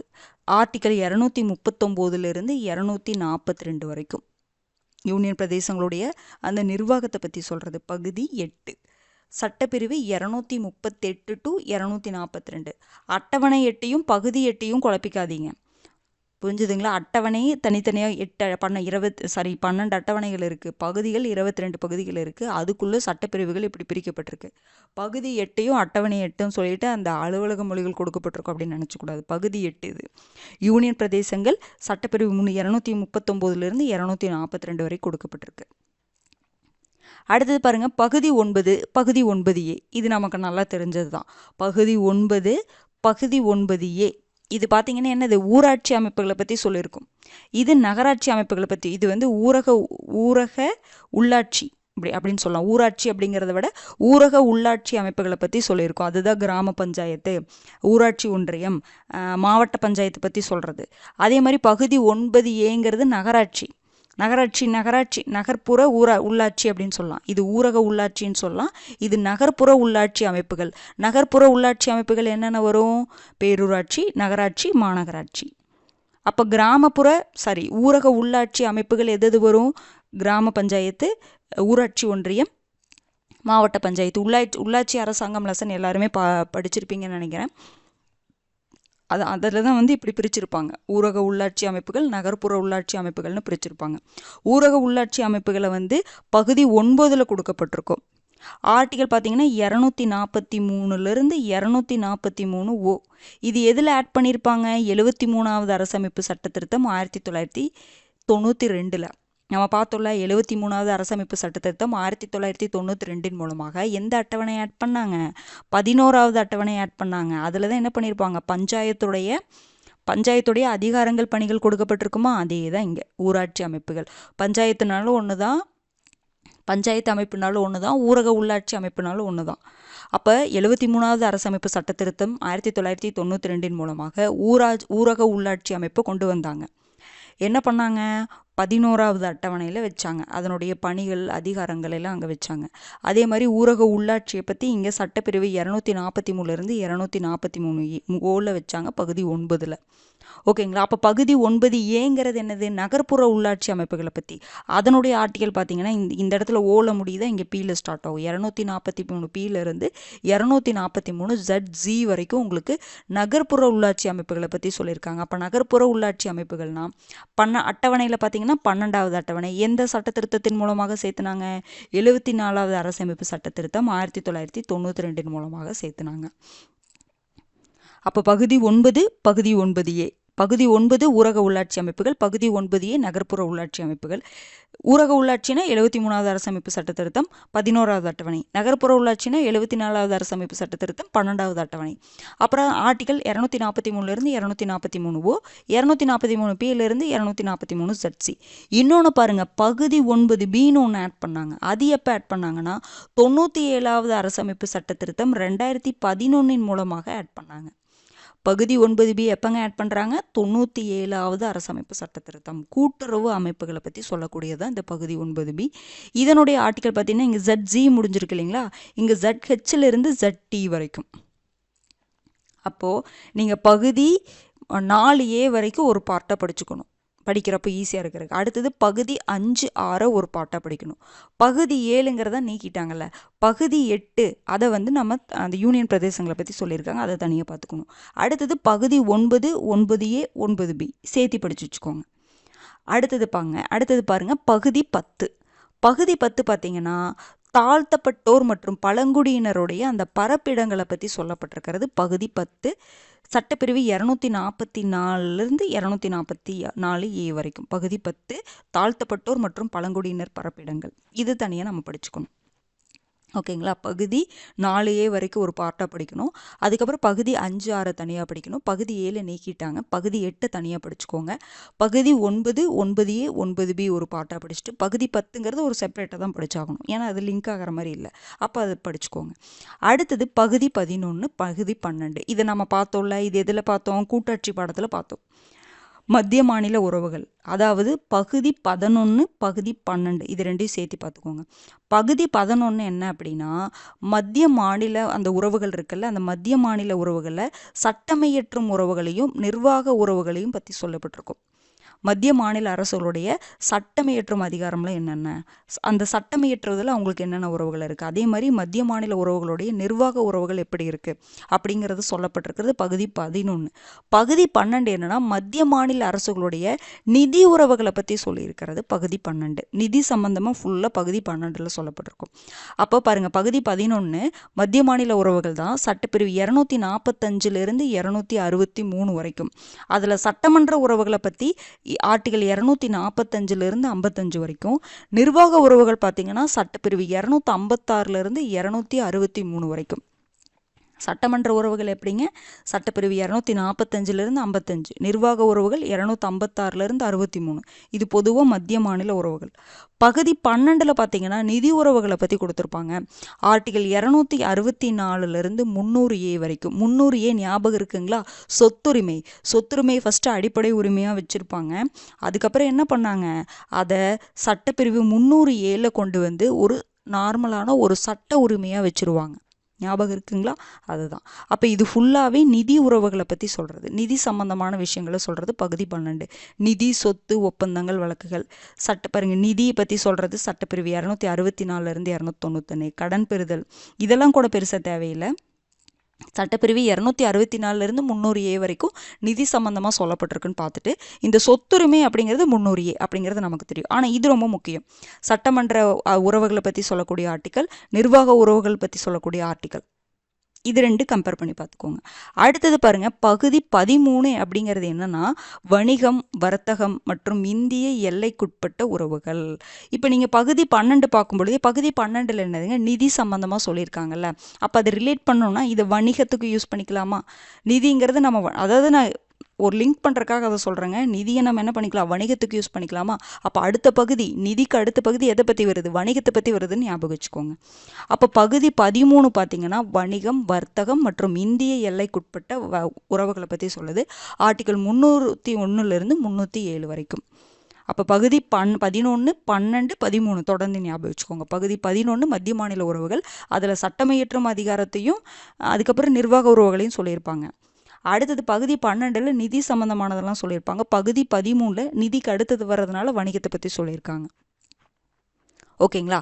அடுத்தது பகுதி 14 நமக்கு இதுக்கு நம்ம கண்டிப்பாக தெரிஞ்சுக்கணும். இதையே இதில் தான் உங்களுக்கு மத்திய மாநில அரசுகளுக்கு கீழான பணிகளை பற்றி சொல்லியிருப்பாங்க. நம்ம பார்த்தோம்ல, இந்தியாவுடைய அந்த நிர்வாக கட்டமைப்பை பற்றி பார்த்தோம்ல, UPSC, state public service commission, அதெல்லாம் பற்றி பார்த்தோம்ல, அதை பற்றி தான் இங்கே கொடுத்துருப்பாங்க. பகுதி 14 தான் மத்திய மாநில அரசுகளுக்கு கீழான பணிகளை பற்றி சொல்லியிருக்காங்க. நமக்கான பணிகள் இங்கே தான் சொல்லப்பட்டிருக்கு. அப்போ இது மறக்கவே கூடாது எப்போ கேட்டாலும். இதெல்லாம் லாஜிக்காக, இதெல்லாம் ஷார்ட்கட்டில் வச்சு இது பண்ண வேண்டியதில்லை. நமக்கு இது மனப்பாடமாக தெரியணும்.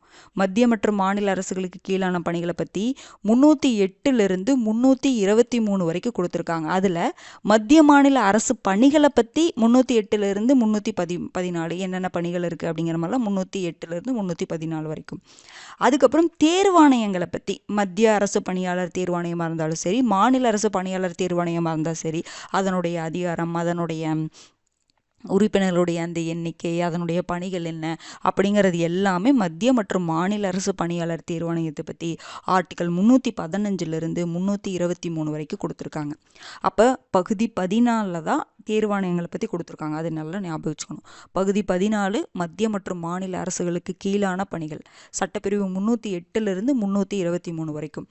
அதில் 308 314 வரைக்கும் அரசு பணிகளை பற்றி கொடுத்துருக்காங்க. பணியாளர் தேர்வாணையத்தை பற்றி சட்டப்பிரிவு 315 323 வரைக்கும் கொடுத்துருக்காங்க. அடுத்தது பாருங்கள், இந்த பகுதினாலேயே 14A ஒன்று இருக்குது, தீர்ப்பாயங்களை பற்றி கொடுத்துருக்காங்க.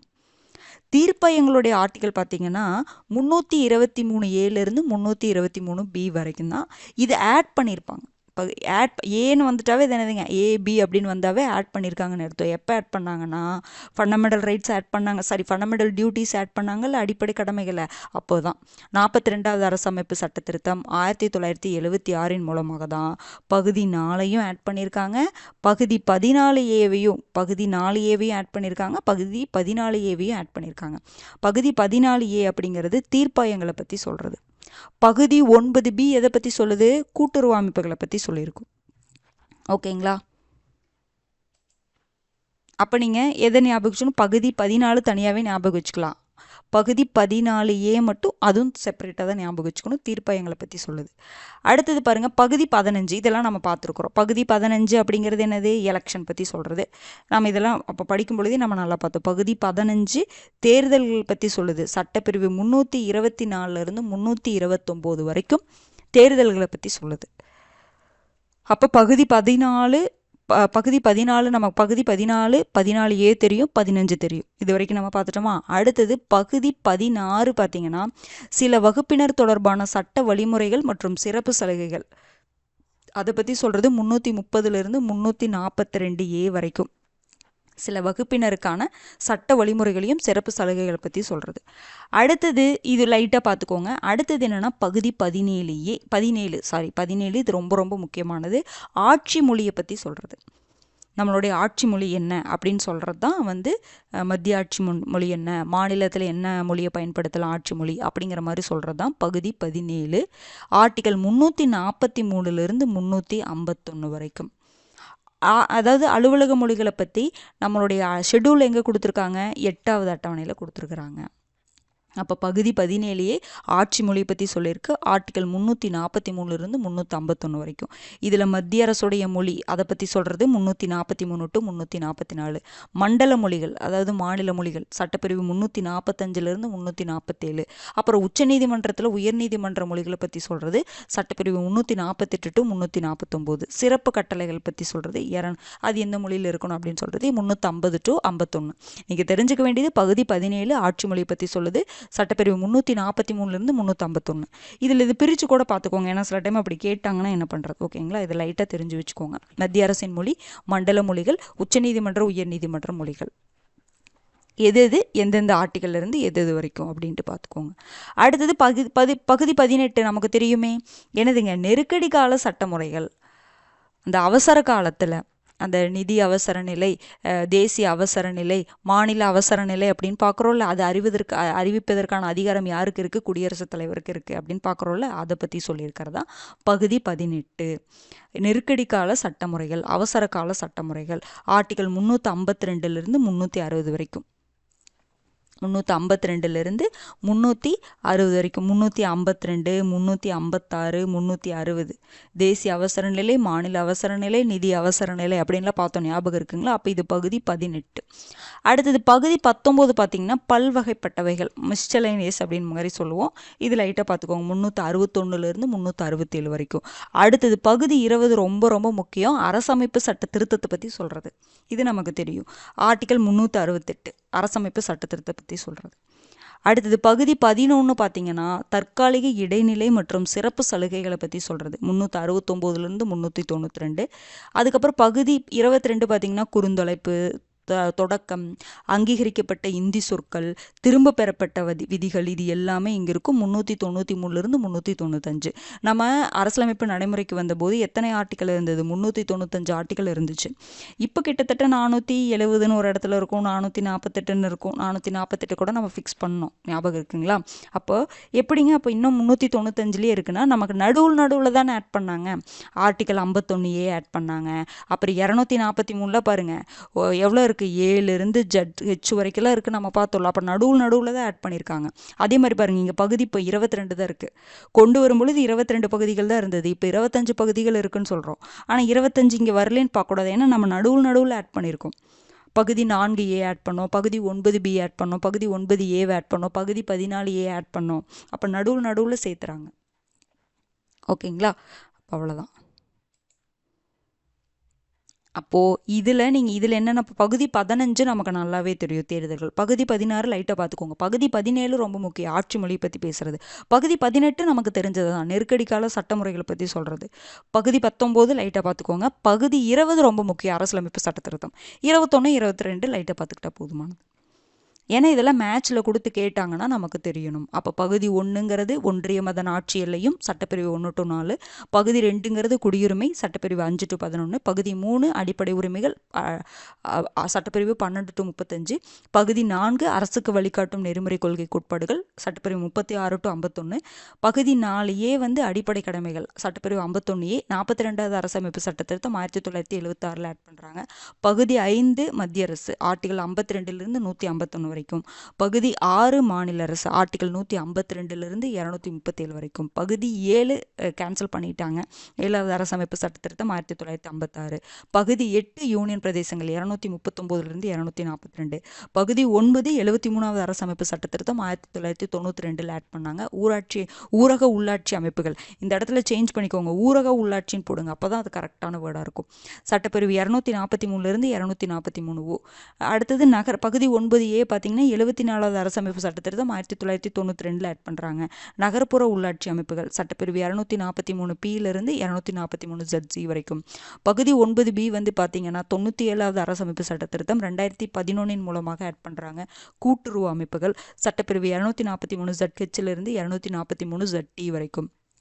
பகுதி 10 தாழ்த்தப்பட்டோர் மற்றும் பழங்குடியினர் பரப்பிடங்களை பற்றி சொல்லியிருக்கு, இது லைட்டாக பார்த்துக்கோங்க. பகுதி 11 மத்திய மாநில உறவுகள், சட்டப்பிரிவு 245 263. பகுதி 12 பார்த்திங்கன்னா நிதி தொடர்பானது, 264 300A வரைக்கும். பகுதி 13ங்கிறது வணிகம் தொடர்பானது, சட்டப்பிரிவு 301 307. பகுதி 14 அப்படிங்கிறது மத்திய மாநில அரசுகளுக்கு கீழே இருக்கக்கூடிய பணிகளை பற்றி சொல்கிறது, 308 323 வரைக்கும். பகுதி 14A 42வது அரசமைப்பு சட்டத்திருத்தம் 1976. இந்த மாதிரி ஆட் பண்ணுறாங்க பார்த்தீங்களா, அதெல்லாம் நல்லாவே பார்த்து வச்சுக்கணும். தீர்ப்பாயங்கள், சட்டப்பிரிவு 323A 323B. பகுதி 15 தேர்தல்கள், சட்டப்பிரிவு 324 29 வரைக்கும். பகுதி 16 லைட்டாக பார்த்துக்கோங்க. பகுதி 17 ஆட்சி மொழி, சட்டப்பிரிவு 343 351 வரைக்கும். பகுதி 18 நெருக்கடி கால சட்டமுறைகள், 352 360. பகுதி 20 அரசியலமைப்பு சட்டத்திருத்தம் சட்டப்பிரிவு 368. இதெல்லாம் ரொம்ப மெயினானது. இந்த பல்வகைப்பட்டவைகள், தற்காலிக இடைநிலை, நீங்கள் மற்றதெல்லாம் படிச்சிட்டிங்கன்னா இதெல்லாம் ஈஸியாக ஸ்கிப் பண்ணிவிட்டு நம்ம போட்டுற முடியும். எல்லாமே பார்க்கணும், ஆனால் இதெல்லாம் லைட்டாக பார்த்துக்கிட்டா போதுமானது. ஓகேங்களா? இப்போ இதுதான் வந்து அட்டவணைகள் பகுதிகள் அப்படிங்கிறத நம்ம இப்போ முடிச்சுட்டோம், கம்ப்ளீட் பண்ணிட்டோம். இது கண்டிப்பாக முக்கியமானதுங்க. எப்படி கேட்டாலும், ஏன்னா இதெல்லாம் ஈஸியான பார்ட்டு, நம்ம எப்படி கேட்டாலும் கண்டிப்பாக நம்ம ஆன்சர் போடணும். அடுத்தது பாருங்கள், மாநிலங்களுக்கான சிறப்பு சலுகைகள்னு இருக்கும். சில மாநிலங்களுக்கு என்ன பண்ணியிருப்பாங்கன்னா, மற்ற மாநிலங்களை கம்பேர் பண்ணும்பொழுது சிறப்பு சலுகைகள் கொடுத்துருப்பாங்க. அது என்னென்ன அப்படிங்கிறது ஒரு ஒரு மாநிலத்துக்கும் ஒரு ஒரு ஆர்டிக்கலில் கொடுக்கப்பட்டிருக்கும். அந்த ஆர்டிக்கல் மட்டும் என்னென்னு தெரிஞ்சுக்கிட்டா போதும், என்னென்ன சலுகை அப்படின்லாம் படிக்க வேண்டியதில்லை. ஏன்னா இதெல்லாம் மேட்ச்சில் நிறைய டைம் கேட்டிருக்காங்க, அதனால் நம்ம பார்த்துக்கலாம். ஓகேங்களா? பாருங்கள், மகாராஷ்டிரா சட்டப்பிரிவு 371 பார்த்தீங்கன்னா மகாராஷ்டிரா மற்றும் குஜராத் மாநிலத்துக்கான அந்த சலுகையை பற்றி சொல்லியிருக்கிறது. சட்டப்பிரிவு 371 மகாராஷ்டிரா குஜராத். 371A பார்த்தீங்கன்னா நாகாலாண்டு. 371B பார்த்தீங்கன்னா அசாம். 371C மணிப்பூர். பாருங்க, 371 மகாராஷ்டிரா குஜராத், 371A நாகாலாண்டு, பி வந்து பார்த்தீங்கன்னா அசாம், 371B அசாம், 371C பார்த்தீங்கன்னா மணிப்பூர் சொல்லப்பட்டிருக்கு. ஆந்திர பிரதேசத்துக்கு பார்த்தீங்கன்னா 371D, 371D ஆந்திர பிரதேசம். இன்னொன்று பாருங்கள், 371Aவே பார்த்தீங்கன்னா என்ன, 371E என்னன்னா, பாராளுமன்றத்தில் ஆந்திர மாநில பகுதியில் மத்திய பல்கலைக்கழகத்தை அமைப்பதற்கு அதிகாரம் வழங்கப்பட்டுள்ளது. இந்த சட்டப்பிரிவின் மூலமாக பாராளுமன்றத்தில் அதிகாரம், ஆந்திர மாநில பகுதியில் மத்திய பல்கலைக்கழகத்தை அமைப்பதற்கு அதிகாரம் வழங்கப்பட்டுள்ளது பாராளுமன்றத்திற்கு. அப்படிங்கிற மாதிரி பாராளுமன்றத்தில் அதிகாரம் வழங்கப்பட்டது எதுக்கு? ஆந்திர மாநில பகுதியில் மத்திய பல்கலைக்கழகத்தை அமைப்பதற்கு. 371E. அப்போ 371D ஆந்திர பிரதேசத்துடைய அந்த சிறப்பு சலுகைகள். 371E வந்து அந்த ஆந்திர பிரதேசத்தில் மத்திய பல்கலைக்கழகம் அப்படின்னு ஞாபகம் வச்சுக்கோங்க ஷார்ட்டாக. 371F பார்த்தீங்கன்னா சிக்கிம். நீங்கள் ஷார்ட்கட் கூட போட்டு படித்து வச்சுக்கலாம், இல்லை லைனாக ஆர்டராக படித்தாலும் சரி, எப்படி படித்தாலும் படித்து வச்சுக்கோங்க. 371F பார்த்தீங்கன்னா சிக்கிம். 371G பார்த்தீங்கன்னா மிசோரம். ஜி வந்து மிசோரம். 371H வந்து அருணாச்சல் பிரதேசம். ஏதோ ஒரு லெட்டரை வச்சு இது கூட ஈக்குவல் பண்ணுற மாதிரி ஒருத்தருக்கு எது ஷார்ட்கட் வந்து பார்த்தீங்கன்னா நீங்கள் போட்டிங்கன்னா நீங்கள் உங்களுக்கு அதை பார்க்கும்பொழுது என்ன போட்டால் நமக்கு ஞாபகம் இருக்கோ அப்படிங்கிற மாதிரி போட்டு ஞாபகம் வச்சுக்கிட்டிங்கன்னா உங்களுக்கு என்றைக்குமே மறக்காது. இதெல்லாம் அதாவது நான் திரும்பவும் சொல்கிறேன், எல்லாத்துக்குமே ஷார்ட்கட் போடக்கூடாது. எப்படி படிக்கணும்னா ஃபஸ்ட்டு ஒரு டைம் படிங்க, படித்து பார்க்காம சொல்லி பாருங்கள். சொல்லி பார்க்கும் பொழுது ஒரு சில விஷயங்கள்லாம் உங்களுக்கு ஆட்டோமேட்டிக்காக அதுக்கு ஷார்ட்கட்டில் தேவையில்லை, ஆட்டோமேட்டிக்காக நம்மளே சொல்லிடுவோம். உங்களுக்கு ஒரு விஷயம் மறந்துக்கிட்டே இருக்கும், அதுக்கு மட்டும் ஷார்ட்கட் போட்டு ஞாபகம் வச்சுக்கோங்க, அவ்வளோதான். இப்போ இது ஒரு டைம் படிங்க, ஒரு 2-3 டைம் படிங்க, 2-3 டைம் படிச்சுட்டு சொல்லுங்கள். ஒரு 4-5வது உங்களால் பார்க்காம சொல்ல முடியும், ஞாபகம் வச்சு சொல்ல முடியும். ஒரு 4வது அட்லீஸ்ட் சொல்ல முடியும். அப்போ மீதி இருக்கிறத மட்டும் ஷார்ட்கட் போட்டுக்கோங்க. இது வந்து ஒருத்தருக்கு ஒரு மாதிரி இருக்கும். ஒருத்தருக்கு ஒரு விஷயம் மறக்கிறது, இன்னொருத்தருக்கு அது மறக்காது, அவங்களுக்கு வேறு விஷயம் மறக்கும். அப்படிங்கும்பொழுது ஒருத்தருக்கு இது ஒவ்வொருத்தரோட அவங்களோட அப்ரோச்சை பொறுத்து வேறு மாதிரி இருக்கும். அதனால தான் சொல்கிறேன், ஃபஸ்ட்டு படிச்சுட்டு இதுக்கு மட்டும் கிடையாது, நான் எல்லா டாப்பிக்குமே சொல்கிறேன். சில மாதிரி இந்த மாதிரி மெமரி பண்ணுறதெல்லாம் வரும்பொழுது ஒரு டைம் ஒரு 2-3 டைம் படிச்சுட்டு நம்மளையும் சொல்லி பார்க்கணும். சொல்லி பார்க்கும்பொழுது பார்த்திங்கன்னா ஒரு சிலதெல்லாம் நமக்கு அதுவாக ஞாபகம் வந்துடும். இது நமக்கு ஞாபகம் இருக்குன்னே தெரியாது, ஆனால் ஞாபகம் வந்துடும். ஆனால் சில விஷயங்கள் நமக்கு மறந்து போயிட்டே இருக்கும். அந்த மறந்து போகிற விஷயம் எதுன்னு தெரிஞ்சுட்டு அதுக்கு மட்டும் ஷார்ட்கட் போடணும். சரிங்களா? அருணாச்சல் பிரதேசத்துக்கு 371H, கோவாக்கு 371I. கோவாக்கு என்னதுங்க? 371I. கர்நாடகாவுக்கு 371J.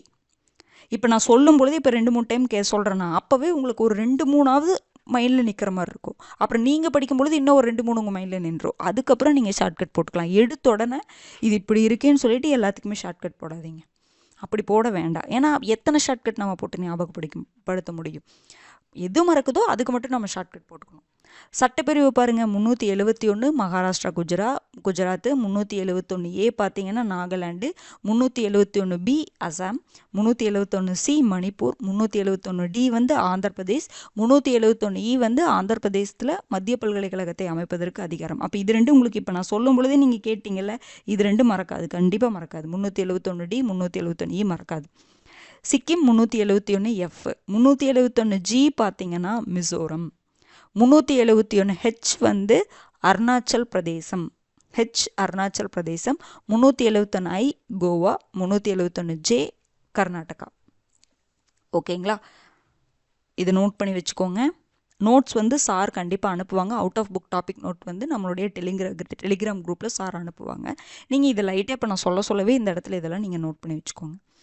அடுத்தது பாருங்கள், அடுத்த ஒரு டாபிக் நம்ம பார்க்க போகிறோம். இன்னொன்று என்னென்னா முன்னுரிமை வரிசை.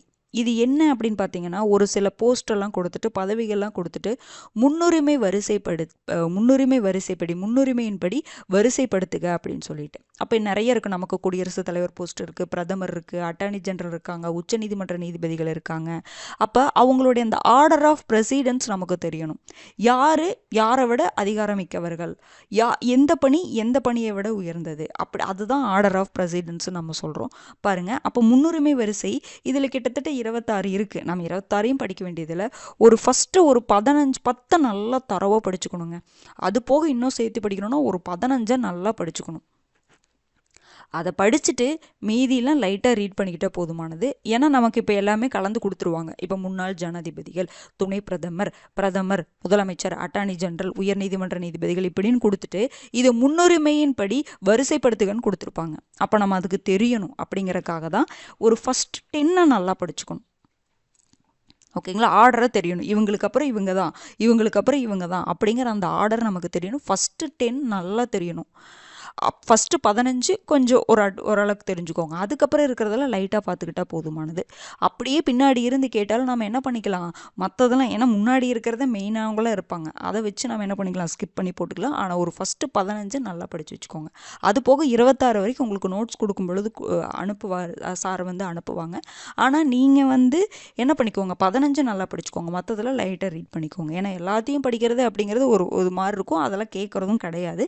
ஆனால் தெரிஞ்சுக்கணும்ல, யாருக்கு பின்னாடி யாருக்கு முன்னாடி யார் இருக்கா அப்படிங்கிறது தெரிஞ்சுக்கணும். ஃபஸ்ட்டு திரும்ப சொல்கிறேன், ஃபஸ்ட்டு 15 நல்லா படித்து வச்சுக்கோங்க. பாருங்கள், ஃபஸ்ட்டு யார் இருக்காங்க, ஜனாதிபதி. முன்னுரிமையின் வரிசையின்படி ஃபஸ்ட்டு யார் இருக்கிறது, ஜனாதிபதி. செகண்ட் யார் அப்படின்னா துணை குடியரசுத் தலைவர். துணைத் தலைவர்னு கொடுத்துருக்காங்க இங்கே. குடியரசுத் தலைவர், ஜனாதிபதினா யாருங்க, குடியரசுத் தலைவர். இங்கே துணை குடியரசுத் தலைவர் வரணும். தேர்டு யாருன்னா பிரதமர். ஃபோர்த்து பார்த்தீங்கன்னா, இப்போ நம்மளுடைய மாநிலம் அப்படின்னு எடுத்துக்கிட்டோம்னா, இப்போ நம்மளுடைய மாநிலம் இப்போ தமிழ்நாட்டில் நமக்கு இது பண்ணுறோம் அப்படின்னா ஃபஸ்ட்டு யாருன்னா குடியரசுத் தலைவர். செகண்டு பார்த்தீங்கன்னா துணை குடியரசுத் தலைவருக்கு இம்பார்ட்டன்ஸ். தேர்டு வந்து பிரதமருக்கு. ஃபோர்த்து வந்து நம்மளுடைய ஆளுநருக்கு, நம்ம அந்தந்த மாநிலத்தில் இருக்கக்கூடிய ஆளுநருக்கு ஃபோர்த்து ப்ரிஃபரன்ஸ் கொடுப்பாங்க. சரிங்களா? ஃபிஃப்த்து பார்த்தீங்கன்னா முன்னாள் குடியரசுத் தலைவர்கள். ஃபிஃப்த்து பார்த்தீங்கன்னா என்னதுங்க, முன்னாள் குடியரசுத் தலைவர். அடுத்தது அதுலேயே 5A பார்த்தீங்கன்னா துணை பிரதமருக்கு. முன்னாள் ஜனாதிபதிகள், துணை பிரதமர். இந்த ஆர்டர் ஞாபகம் வச்சுக்கிங்களா? ஃபஸ்ட்டு 5 ஞாபகம் இருக்குங்களா?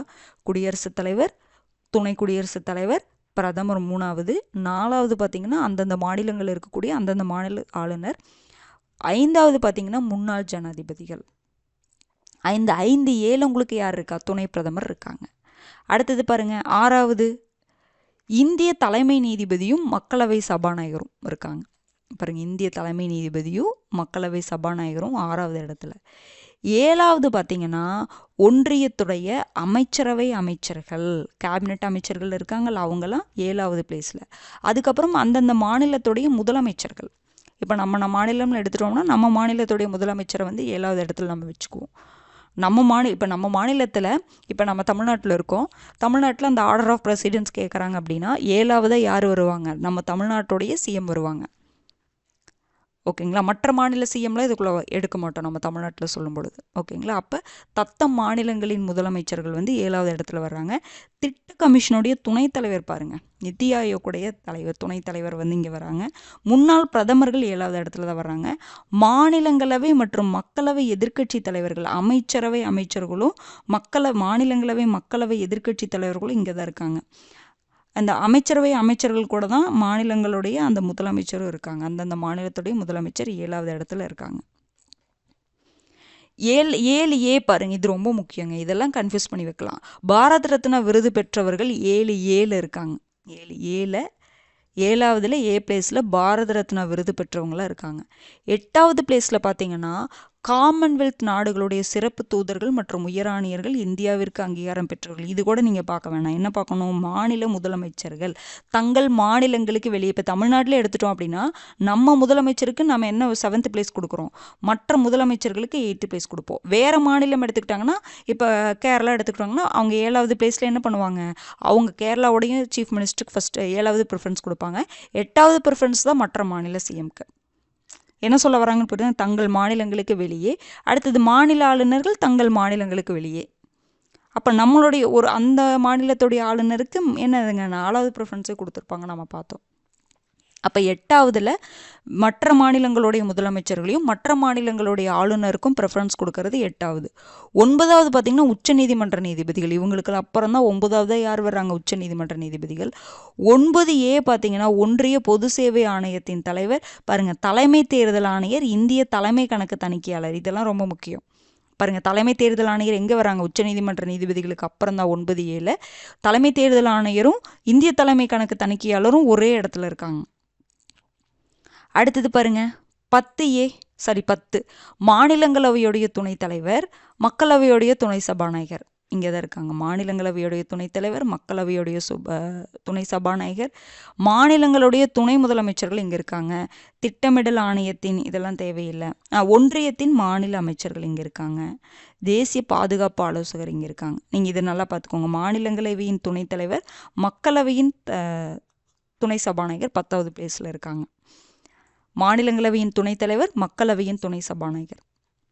அடுத்தது பாருங்கள், இப்போ பார்த்திங்கன்னா நம்ம 5 வரைக்கும் நல்லா பார்த்தோமா. 6 பார்த்திங்கன்னா இந்திய தலைமை நீதிபதியும் மக்களவை சபாநாயகரும். 7ல் பார்த்திங்கன்னா அமைச்சரவை அமைச்சர்கள். அதுக்கப்புறம் பார்த்திங்கன்னா மாநிலங்களவை மக்களவை எதிர்க்கட்சி தலைவர்கள் இங்கே தான் இருக்காங்க. அந்தந்த மாநிலங்களுடைய முதலமைச்சர்கள், முன்னாள் பிரதமர்கள் 7வது பிளேஸில். 8வது பிளேஸில் 7A பாரத ரத்னா விருது பெற்றவர்கள். 8வதுல மற்ற மாநிலங்களுடைய முதலமைச்சர்கள், மற்ற மாநிலங்களுடைய ஆளுநர்கள். 9வது ரொம்ப ரொம்ப முக்கியம், உச்சநீதிமன்ற நீதிபதிகள். 10வது பார்த்திங்கன்னா யார் வர்றாங்க? தலைமை தேர்தல் ஆணையரும் இந்திய தலைமை கணக்கு தணிக்கையாளரும் வர்றாங்க. 9Aல 9 உச்சநீதிமன்ற நீதிபதிகள், 9A தலைமை தேர்தல் ஆணையரும் இந்திய தலைமை கணக்கு தணிக்கையாளர். இதில் நமக்கு தெரிஞ்ச போஸ்ட் மட்டும் நம்ம நல்லா பார்த்துக்கிட்டாவே போதுமானதான். நம்ம இவ்வளோ லெசன்ஸில் இல்லை நம்ம படித்தோம்ல. அட்டர்னி ஜெனரலை பற்றி படித்தோம், அட்வொகேட் ஜெனரலை பற்றி படித்தோம், தலைமை கணக்கு தணிக்கையாளரை பற்றி படித்தோம். அப்போ இவங்கள மாதிரி நமக்கு தெரிஞ்சவங்கள வரும்பொழுது எந்த பிளேஸில் இருக்காங்க அப்படின்னு நம்ம தெரிஞ்சுக்கணும்.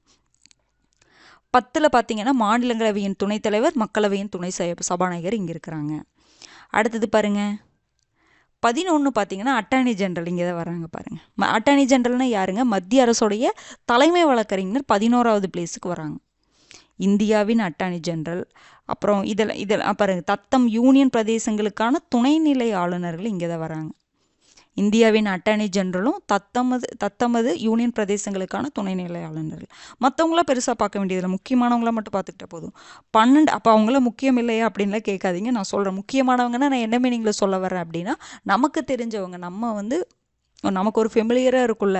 அட்டார்னி ஜெனரல்னால் நமக்கு தெரியும். அப்படிங்கும் பொழுது அவங்களாம் எந்த இதில் இருக்காங்க அப்படின்னு பார்த்துக்கலாம்.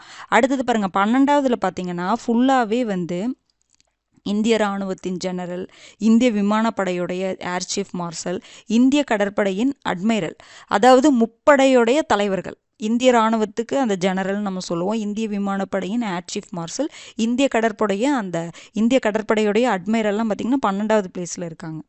13வதுலாம் பார்த்திங்கன்னா இந்தியாவிற்கு அங்கீகாரம் பெற்ற சிறப்பு தூதர்கள், முழு அதிகாரம் உள்ள அமைச்சர்கள் நமக்கு தேவையில்லை. 14வதுல பார்த்திங்கன்னா பாருங்கள், உயர்நீதிமன்றங்களுடைய தலைமை நீதிபதிகள் இங்கே இருக்காங்க. 9வது பிளேஸில் உச்சநீதிமன்ற நீதிபதிகள் இருந்தாங்களா? உச்சநீதிமன்ற நீதிபதிகள் இங்கே இருந்தாங்களா? 9வது பிளேஸில். உயர்நீதிமன்ற தலைமை நீதிபதிகள் எங்கே இருக்காங்க? 14வது பிளேஸில் இருக்காங்க. அப்புறம் 15ல் பார்த்திங்கன்னா மாநிலங்களில் இருக்கக்கூடிய அமைச்சரவை அமைச்சர்கள், யூனியன் பிரதேசங்களுடைய முதலமைச்சர்கள் அவங்களாம் இருக்காங்க. நீங்கள் மாநிலங்களில் உள்ள அமைச்சரவை அமைச்சர்கள் மட்டும் பார்த்துக்கிட்டா போதுமானது. பாருங்கள், அவ்வளோதான். 15 தான் ரொம்ப முக்கியமாக இருக்கும். மற்றதெல்லாம் பார்த்திங்கன்னா ஆணையங்கள், ஆணையத்துடைய தலைவர் அப்படிங்கிற மாதிரி தான் கொடுக்கப்பட்டிருக்கும். பாருங்கள், நாடாளுமன்ற உறுப்பினர்கள்லாம் பார்த்திங்கன்னா 21வது பிளேஸுக்கு போகிறாங்க. நாடாளுமன்ற உறுப்பினர்கள் 21. அடுத்தது பாருங்கள், வேறு இதெல்லாம் பெருசாக தேவையில்லைங்க. இதெல்லாம் நீங்கள் ரொம்ப பார்க்க வேணாம், அவ்வளோதான். நான் என்னென்ன சொன்னனோ அதை மட்டும் நோட் பண்ணிக்கிட்டீங்கன்னா கூட போதுமானதுங்க. 21வது பிளேஸில் தான் நாடாளுமன்ற உறுப்பினர்கள் இருக்காங்க, அதை ஞாபகம் வச்சுக்கோங்க. எந்த பிளேஸில் இருக்காங்கன்னு கேட்க மாட்டாங்க. அவங்களெல்லாம் கொடுத்துட்டு இவங்களை வரிசைப்படுத்துங்கன்னு கேட்பாங்க. 11வது யாருங்க? இந்தியாவின் அட்டார்னி ஜெனரல் இருக்காங்களா. 12வது பார்த்தீங்கன்னா இந்த இந்திய இராணுவத்தின் ஜெனரல், இந்திய விமானப்படையின் ஏர் சீஃப் மார்ஷல், இந்திய கடற்படையின் அட்மிரல். 14வது உயர்நீதிமன்றங்களுடைய தலைமை நீதிபதிகள். அவ்வளோதான். ஃபஸ்ட்டு 10 தான் ரொம்ப முக்கியமாக இருக்கிற மாதிரி இருக்குது. அடுத்த 5 பார்த்தீங்கன்னா லைட்டாக ஒரு 2-3 தான் பார்க்குற மாதிரி இருக்குது. ஓகேங்களா. இப்போ நான் சொன்னதை மட்டும் நோட் பண்ணிக்கிட்டிங்கனாவே போதுமானது. அதை மட்டும் படிச்சுக்கோங்க. குடியரசுத் தலைவர் ஃபஸ்ட்டு, துணை குடியரசுத் தலைவர் செகண்டு, 3rd பிரதமர், 4th தத்தம் மாநிலங்களுக்கு இருக்கக்கூடிய மாநில ஆளுநர், 5th முன்னாள் குடியரசுத் தலைவர், 5A பார்த்தீங்கன்னா துணை பிரதமர், 6 பார்த்தீங்கன்னா இந்திய தலைமை நீதிபதி, உச்சநீதிமன்ற தலைமை நீதிபதியும் மக்களவை சபாநாயகரும். அடுத்தது ஒன்றியத்தின் அமைச்சரவை அமைச்சர்கள் 7வதுல இருக்காங்க. மாநிலங்களுடைய முதலமைச்சர்கள், முன்னாள் பிரதமர்கள் இங்கே இருக்காங்க. மக்களவை மற்றும் மாநிலங்களவை எதிர்க்கட்சி தலைவர்கள் இருக்காங்க. 7A தான் ரொம்ப முக்கியம், பாரத ரத்னா விருது பெற்றவர்கள். 8 பார்த்தீங்கன்னா மற்ற மாநிலங்களுடைய முதலமைச்சர்கள், மற்ற மாநிலங்களுடைய ஆளுநர்கள். 9 உச்சநீதிமன்ற நீதிபதிகள். உச்சநீதிமன்ற தலைமை நீதிபதிகளுக்கு 6வது இடம், உச்சநீதிமன்ற நீதிபதிகளுக்கு எங்கே வராங்க? 9வது இடத்துக்கு வராங்க. அப்புறம் 9A பார்த்தீங்கன்னா தலைமை தேர்தல் ஆணையர், இந்திய தலைமை கணக்கு தணிக்கையாளர். 10ல் மாநிலங்களவையுடைய துணைத் தலைவர், மாநிலங்களுடைய துணை முதலமைச்சர்கள், மக்களவையின் துணை சபாநாயகர் இங்கே வராங்க. அடுத்தது இந்தியாவின் அட்டார்னி ஜெனரல் 11. அப்புறம் முப்படையுடைய ஒவ்வொரு படையுடைய தலைவர்கள் 12வதுல வராங்க. உயர் நீதிமன்றங்களின் தலைமை நீதிபதிகள் 14ல் வராங்க. ஓகேங்களா. அவ்வளோதான். இந்த அளவுக்கு மட்டும், இதை மட்டும் பார்த்துக்கோங்க. ரொம்ப உள்ளே போக வேணாம். இந்த அளவுக்கு பார்த்துட்டு மெமரி நல்லா படித்து வச்சுக்கோங்க. அப்புறம் நம்ம அதை வச்சு என்ன பண்ணி ஒரு டைம் எல்லாமே ரீட் பண்ணுறனா கூட பண்ணிக்கோங்க. ஏன்னா அதை வச்சுட்டு இதுக்கப்புறம் இது வர்றாங்க அப்படின்னு சொல்லிட்டு நம்ம ஈஸியாக ஆன்சர் மார்க் பண்ணுறதுக்கு நமக்கு ஈஸியாக இருக்கும். ஓகேங்களா. அப்போ இதில் அவுட் ஆஃப் புக் டாப்பிக்கில் வந்து நம்ம ஃபுல்லாகவே கவர் பண்ணிட்டோம் இதோட. அப்போ நீங்கள் அந்த வரலாற்று பின்னணி மட்டும் நீங்கள் என்ன பண்ணிக்கணும்னா, நம்ம முன்னாடி ஃபஸ்ட்டு கிளாஸ் பாலிட்டியில் ஃபஸ்ட்டு கிளாஸ் நம்ம அதை தான் எடுத்தோம். நீங்கள் ப்ளேலிஸ்ட்டில் போய் பார்த்தீங்கன்னா இருக்கும். அதை நல்லா பார்த்து படித்து வச்சுக்கோங்க. ஆனால் எல்லாருமே அதை பார்த்துருப்பீங்கன்னு நினைக்கிறேன். இல்லை ஆல்ரெடி நீங்கள் படிச்சிருந்தீங்கன்னா ஓகே தான், உங்ககிட்ட ஏதாவது நோட்ஸ் இருக்குது அப்படின்னாலும் அதை நீங்கள் பார்த்துக்கிட்டா போதுமானது தான். மறுபடியும் பார்க்கணும், வீடியோ கிளாஸ் பார்க்கணும் அப்படின்ட்டுலாம் கட்டாயம் கிடையாது. பார்க்காதவங்க பார்த்துக்கோங்க, பார்த்து நோட் பண்ணி வச்சுக்கோங்க. ஏன்னா அது நம்ம புக்கில் கிடையாது, அதை நம்ம வெளியிலேருந்து தான் எடுத்து படிக்கிற மாதிரி இருக்கும். பழைய எடிஷன் புக்லாம் இருந்திருக்கு, ஆனால் இப்போ இருக்கக்கூடிய புக்கில் கிடையாது. அதனால தான் சொல்கிறேன், அதை கண்டிப்பாக படிச்சுக்கோங்க. வரலாற்று பின்னணி முடிச்சிட்டிங்க அப்படின்னா ஃபுல் அவுட் ஆஃப் புக் டாப்பிக்கும் முடிஞ்சிடும். ஓகேங்களா. கம்ப்ளீட் பண்ணிவிட்டுன்னு கமெண்ட் பண்ணுங்கள். அடுத்த வீடியோவில் சந்திக்கலாம். நன்றி.